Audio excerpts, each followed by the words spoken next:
হাতে মাখা ঝাল করে মলা মাছের চচ্চড়ি খেতে সবারই ভালো লাগে। হ্যালো এভরিওয়ান, আসসালামু আলাইকুম। তালবিজ কিচেনের পক্ষ থেকে সবাইকে জানাচ্ছি অনেক অনেক শুভেচ্ছা।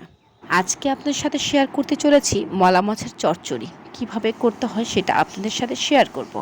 চলুন তাহলে শুরু করা যাক। আধা কেজি পরিমাণ মলা মাছ আমি ধুয়ে রেডি করে রেখেছি। তার মধ্যে আমি দিয়ে দিচ্ছি কেটে রাখা বেশ কিছু পেঁয়াজ।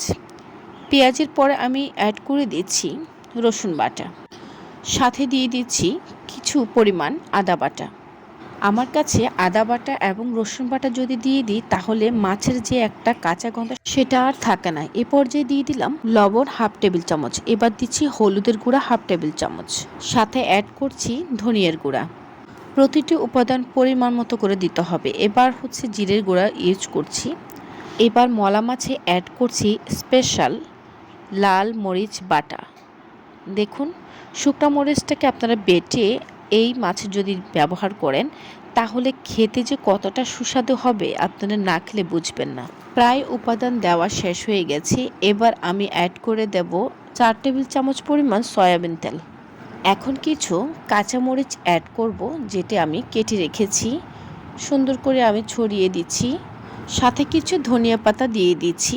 দেখুন, ধনিয়া পাতাকে জাস্ট হাতে করে এভাবে কেটে আমি দিয়ে দিচ্ছি। দেখুন বন্ধুরা, মাছে ধনিয়া পাতা দেওয়াতে কতটা সুন্দর লাগছে। তাহলে এবার চলুন মেখে নেই ভালো করে।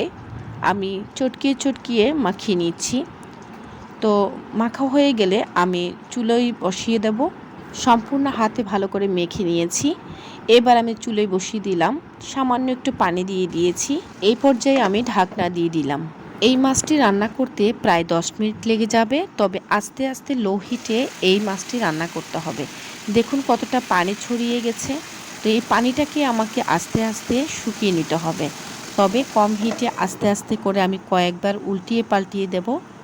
এবার আপনারা দেখতে পাবেন কতটা সুন্দর আসছে কালারটি। দেখুন, এভাবে করে আরও কিছুক্ষণ আমাকে সম্পূর্ণ যে পানিটি আছে ওটি শুকিয়ে নিতে হবে। তাহলে দেখা যায় আপনার মাছের চচ্চড়িটা অসাধারণ হবে। এভাবে কয়েকবার ঢাকনা উঠিয়ে আমাকে নাড়িয়ে দিতে হবে। তো এ পর্যায়ে দিয়ে দিচ্ছি কিছু ধনিয়া পাতা, যেটা না দিলেই নয়। খুবই সুন্দর লাগছে। দেখুন, আমার মাছ রান্নাটি প্রায় হয়ে আসছে, আর বেশি সময় লাগবে না। মলা মাছের চচ্চড়ি আমার হয়ে গেছে। দেখুন লাস্ট লুকটি কেমন হয়েছে আপনারাই কমেন্টস করে জানাবেন কেমন। আরেকটি প্রসেসে এই মাছটি রান্না করা যায়, সেটি হচ্ছে আপনি যদি সম্পূর্ণ হাতে মেখে কলা পাতায় দিয়ে দিতে পারেন। কলা পাতার ভিতরে যে মাছের চচ্চড়িটা অসাধারণ খেতে। আমি আরেকবার যদি সুযোগ পাই আমি এই রেসিপিটা আপনাদের মাঝে তুলে ধরবো। আশা করছি ঝাল ঝাল করে এই মলা মাছের চচ্চড়িটা আপনাদের কাছে অনেক ভালো লেগেছে। যদি ভালো লেগে থাকে তাহলে কমেন্টস করতে একদমই ভুলবেন না। আপনাদের লেখা সুন্দর সুন্দর কমেন্টস পড়তে আমার আসলে খুবই ভালো লাগে। এই মাছের চচ্চড়িটি আসলে অনেকেই অনেক ধরনের করে রান্না করে। আমি যেভাবে রান্না করি ঠিক এভাবেই আপনাদের সাথে শেয়ার করলাম। তো হাতে মাখা এই মাছটি যদি আপনাদের সত্যি ভালো লাগে থাকে তাহলে আপনারা বাসায় প্লিজ ট্রাই করে দেখবেন কেমন। তো দেখুন কতটা সুন্দর আসছে। গরম গরম ভাতের সাথে কতটা যে মজা লাগে একবার প্লিজ খেয়ে দেখবেন। আপনারা কারা কারা এভাবে পছন্দ করেন প্লিজ আমাকে কমেন্টস করবেন কেমন। তো আজ এই পর্যন্ত। সবাই ভালো থাকবেন, সুস্থ থাকবেন। একটা রিকোয়েস্ট থাকবে, এভাবে আপনারা চচ্চড়ি করে একবার খেয়ে দেখবেন। ভিডিওটি দেখার জন্য সবাইকে অসংখ্য ধন্যবাদ। আজ এই পর্যন্ত বিদায় নিচ্ছি। আল্লাহ হাফেজ।